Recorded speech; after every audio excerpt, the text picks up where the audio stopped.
So retiring early, it's something that many people are considering these days. So what are the secret ingredients to retiring early? And I would say in many cases it would be two things.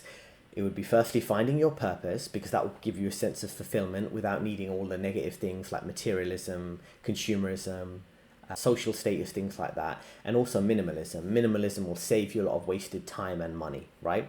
So if you combine the two secret ingredients, your purpose and minimalism, you'll be able to retire early or find semi-retirement, or at least earn an income doing something you actually want to do rather than just a standard corporate 9 to 5 life, which you might find not fulfilling. So let's listen to an example of someone who's done something like this here. I was thinking lately, friends, nobody really talks about lifestyle on its own. You know, like growing up, no one was ever like, what type of lifestyle do you want to live? What type of life do you want to have? Mainly they asked you, like, what do you want to be when you grow up? How do you want to make money? What kind of career do you want to have? These are the questions they asked you. Almost nobody asked you what type of life you would love to live. And it's because of this that we grow up, a lot of us, even those of us who aren't like money hungry or very ambitious, but you grow up just kind of worrying about jobs. Most of your decisions you make after you turn 16, you know what I mean, are based around how do I get a good job so I can make a lot of money and support myself and or my family. But nowhere in that equation do we talk about like lifestyle. From an early age, you're brainwashed by the school system to be focused on developing skills that you can sell in the market as an office worker, not even skills that will bring you self-employment in many cases, right? And that's why it's important when you are reconsidering or looking back at your life and maybe rejigging your career path, is to look at those early skills you had where you had a genuine interest in it. And this is a concept covered in this book called Mastery by Robert Greene. I'm sure you're familiar with Robert Greene, who wrote the book 48 Laws of Power. Another book he wrote called Mastery, he talks about, you know, being aware of the early interests you had before school brainwashing got your mind completely consumed on which high-paying career you might want to pursue or which is going to provide the most stability for yourself. So, for example, you might have natural skills like speaking skills, you might have natural analytical skills, but then you pursued a career that was slightly different from that on the basis of what your parents told you, keeping up with the Joneses, playing this kind of social status hierarchy game. These type of things end up clouding over your genuine interests and your genuine abilities. So if you're reconsidering things now, really think about what are your core interests and your core skills that maybe you had to overlook just to survive in this system, right? And he makes a good point about kind of finding what you genuinely are looking for. And because I noticed this is not just when it comes to skills and career paths, but it also applies to people's tourist destinations and people's hobbies, right? I mentioned in a few of my videos that lots of people in the finance industry, they end up going on skiing trips, and there's nothing wrong with skiing trips, but you realize a lot of people pick certain hobbies just to fit in, even if they're not interested in that. And even when it comes to tourist destinations and holidays, like sometimes there's a trend, for example, just to give an example in the finance industry, where a certain time period lots of people wanted to work or visit Dubai or Tokyo or Croatia, and then all these people at the same time frame do the same thing. And I realized there's not lots of individuality, and that's why you have the term normie or NPCs and things like this, is because they're not thinking outside the box. So the same way you need to think outside the box to pursue a smart career path and retire early, you need to apply that same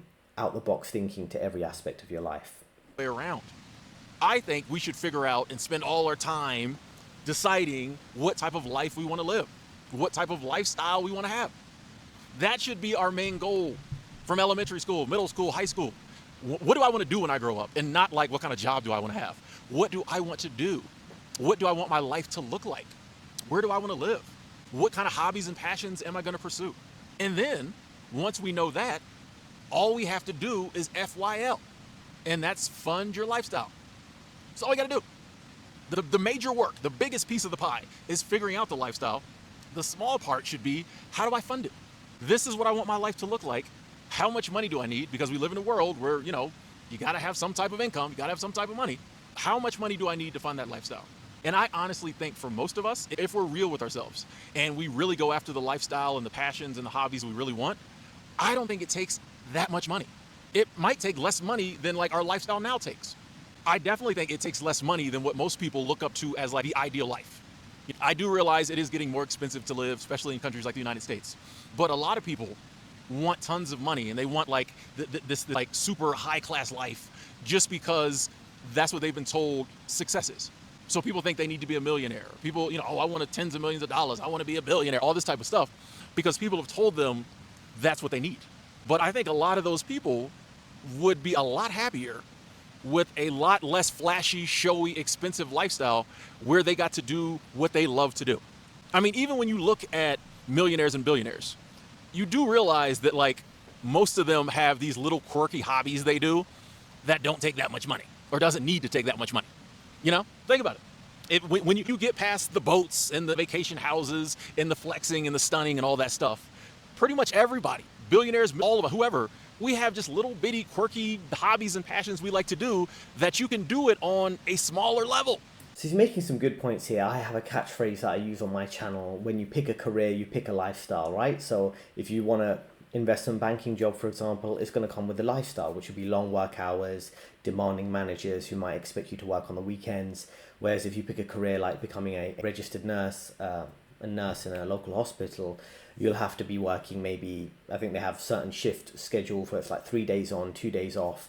That's the type of schedule they work on, right? So it can vary depending on what career you pick. He mentions an acronym FYL, Fund Your Lifestyle, which is a good way of looking at things, like focusing on the life you want rather than the career you want, and doing it the other way around, right? Rather than focusing on your career.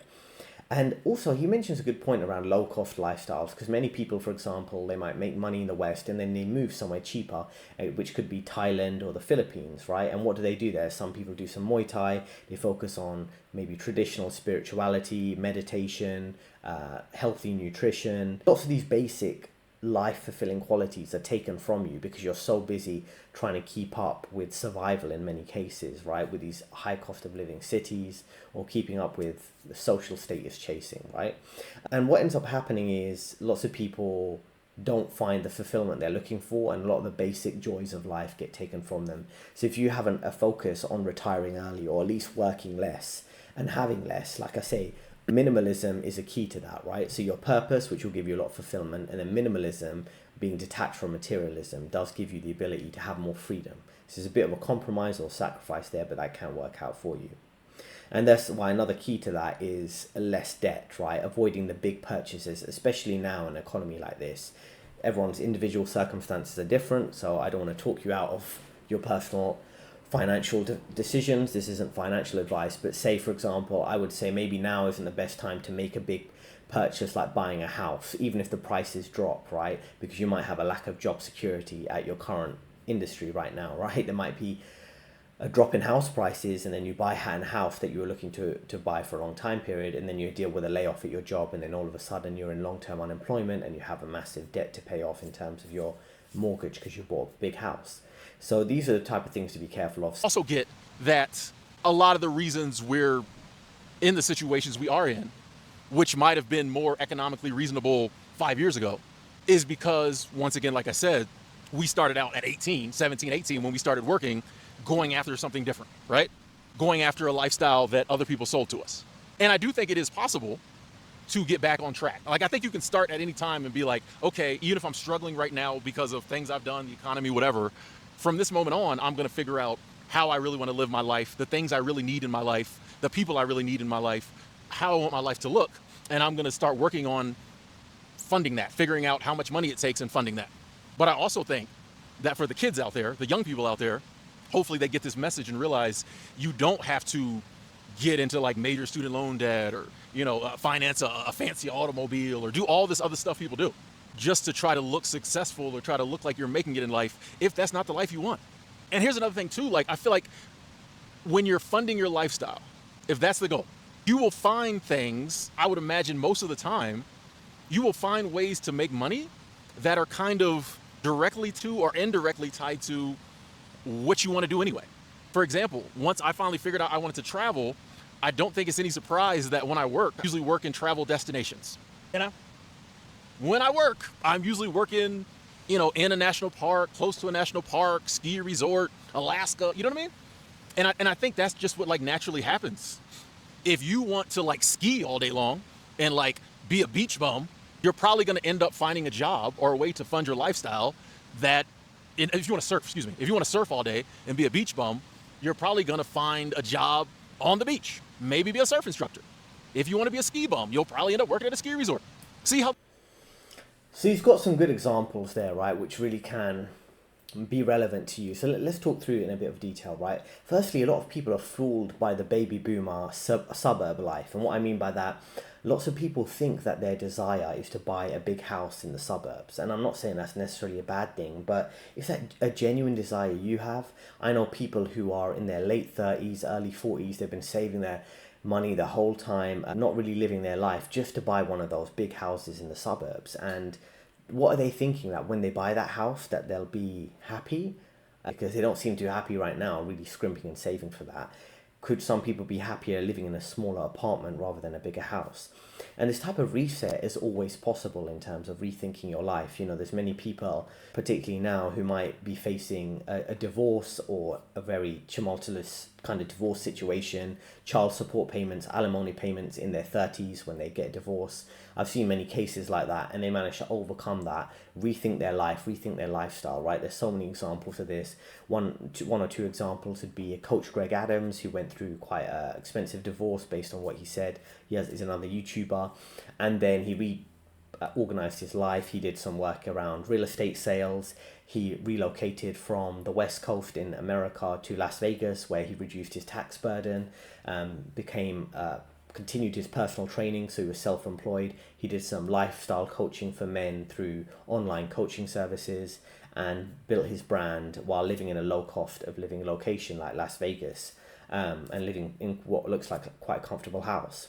There's another management consultant who also does some content on YouTube called Caleb Jones, and he went through kind of a rough divorce, and he was a multi-millionaire. He was earning a high six-figure salary in the 90s, which is obviously a lot of more money then compared to now when inflation is higher now, right?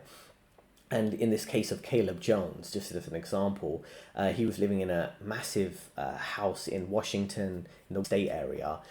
He went through a divorce, lost his house, had to move to a small one-bedroom apartment. Even though he's making quite a lot of money, he lost so much money in the divorce and the alimony, and he rethought his life. He continued building his management consultant business as an independent employee, as an independent contractor, rather than working for a major company. He has several clients which are small or medium-sized businesses. He helps them improve and streamline their businesses. He managed to build his business in such a way that he can work remotely, and he manages to outsource some of his work to cheaper locations like Asia, and he manages the whole process as kind of effectively a one-man management consultant business. So there's all sorts of different examples where you can rethink how you live your life. And this guy went from living in these really big, oversized houses you might see in America, places like Washington.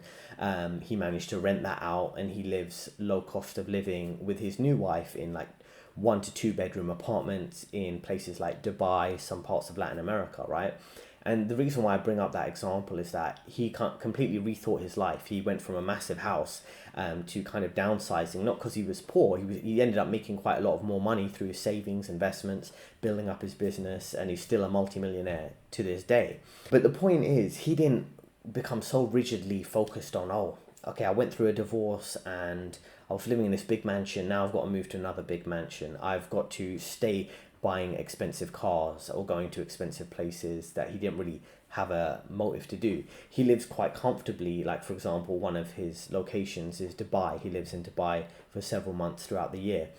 And he ends up renting a house. He's looking to buy an apartment there, but he's not like overly obsessed on like the size of the property he's in, just to become so tied to that, like many people do become in the West, how big their house is. And this is important to pursue your freedom, is being detached, like I say, from material items, even if you can't afford them, right?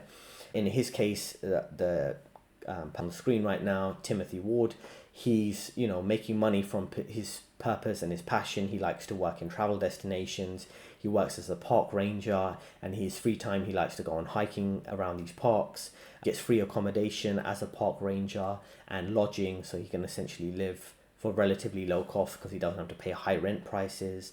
So he matched his lifestyle in his career. And the key thing in a lot of these cases is location. Like, are you where you want to live, essentially? And he likes to spend time in nature, so it makes sense for him to be here. So it's really about rethinking your approach to your career rather than, okay, what's a high paying career? How long will it take me to become a vice president or a managing director? And thinking about your unique skills is the next part, right? So I mentioned a bit earlier about Mastery, that book from Robert Greene, where he talks about identifying your early natural skills or interests that you had as a teenager and things like that. So for example, my natural interest when I was a teenager was, if to look at it in the most simple terms, was writing and speaking, right? So I like writing long essays and doing historical analysis, or writing long analysis in terms of like English literature. I had an interest in economics and finance and the truth, and that's similar to what I say now about, exposing central banking or exposing the corporate world. And also around that time, this is before podcasting was popular, I'd be listening to talk radio in the evenings. I'd be listening to some podcasts that were actually popular before podcasting was really a thing, and before YouTube was popular. So it makes sense that what I'm doing now, on my own terms rather than in a corporate job, is aligned with some of those early kind of interests. It's those early skills. Writing, speaking are some things I find naturally quite interesting and engaging to do, and the analysis, and as I say, speaking truth rather than just talking about whatever the popular topic is, or just kind of superficial things. So this is quite interesting because I'm doing what I'm doing, he's doing what he's doing, and it kind of aligns with more of a deeper sense of purpose. And again, you're more comfortable with minimalism because you don't need to buy things to give you that fulfillment that should come from your work that you're doing on a daily basis. That's when it all starts coming together. That's when you go to work, don't even realize you're working some days, because it's all part of a lifestyle that like you designed, that you've been planning on, that you wanted, that you asked for, that you prayed for. There will be struggles in life, days in life that aren't the best. But if your overall lifestyle is amazing and fulfilling and does something great for you and to your life and brings happiness and brings joy into your life, those bad days are Instead of you thinking that life is always horrible and life is miserable and life is this and life is that and all this negativity that I understand why some people believe, you can be one of the people that doesn't see it that way, because it's not that way for you. You're living your life, and you won't be burdened with the ideal of always needing to be chasing more money. So the important concept here, kind of feeding off what you just said, was around the blurring of life, right? In the sense that, people say if you do what you love, then you never work a day in your life, right? I think we all already blur life. We blur life when it comes to these corporate standard 9-to-5 office jobs, even if you're not doing something unconventional like him, in the sense that you might be working your office job, working late. You might have some form of work friendship, even though, we have the catchphrase, co-workers are not your friends. There is some level of friendship there that ends up developing over time. Like I say, working late in the office, you might end up talking to co-workers a lot more than you probably intend. And then also, a lot of this core concept when it comes to early retirement is freeing yourself, as I say, with low cost of living, looking at alternative income sources like contract work, sidestepping in your career. I remember a key example here where during one of my early roles within the investment banking industry, I was working with someone and she was in a more administrative role. She was in her 40s, a single mother, this white woman from the UK. And she was kind of working a job, I wouldn't say it was a dead-end job, but it was a job that was kind of going nowhere. And it could be outsourced quite easily or moved to a cheaper location in the country. And her true passion was nutrition, and she wanted to become a nutritionist on the side. She mentioned it a few times, and I think she could sense her job wasn't the most stable, but she was reluctant to take that leap, right? She was doing a bit of a nutrition course on the side. I'm sure as a single mother, she has to work her job to provide for her younger kids. So it's a bit of a difficult scenario, but I think if you're in a position where you can take that leap or really strongly push to an alternative lifestyle that's more suited with what is your true purpose, you should try to do that, right? And especially if we give the example of her being a nutritionist, someone might look up the salary of a nutritionist in the UK and say, oh, that's not particularly high. It might make the same as a nurse or something like that. But if she could market herself effectively, let's just say on Instagram, and become a nutritionist with a specific niche, maybe helping middle-aged women or helping mothers focus on their nutrition or their kids' nutrition, that could maybe help her be more self-sufficient as like a freelance nutritionist. So these are all things to really look out for if you are pursuing freedom rather than just simply climbing the corporate ladder. I think so many years, you gotta, revisit and be like, okay, is this the same lifestyle I still want? I know for me, every 5 years or so, I start to switch things up. I think I'm about to go through another switch up now. It's all kind of the same overarching lifestyle, but like every so often, there's a change, But so it doesn't have to be, oh, you decide one day and that's it. And it doesn't have to be just because like your lifestyle that may not be that expensive. It doesn't mean that you're not planning for the future. It doesn't mean you're not saving, you're not investing. It doesn't mean that like you're totally irresponsible. People like to think that if you're not living just that same everybody's living and it's just money, then you're irresponsible. It's like, no, actually, sometimes the way you really want to live ends up being cheaper and you end up being able to like save more money. Not to mention like if the life I live isn't expensive because it's not all this stuff that society said I need or have to have, then it'll be easier for me to fund that lifestyle well until my 60s, 70s, and 80s. So key point here is around the 5 to 7 year reset. And I don't know if you've heard of this before, but there's this theory that every 7 years, the human body completely replenishes itself or rejuvenates itself, in the sense that all the cells in your body every 7 years end up kind of regenerating themselves. And that's the reason why maybe every 5 to 7 years you tend to have a change of heart, a change of direction in your life.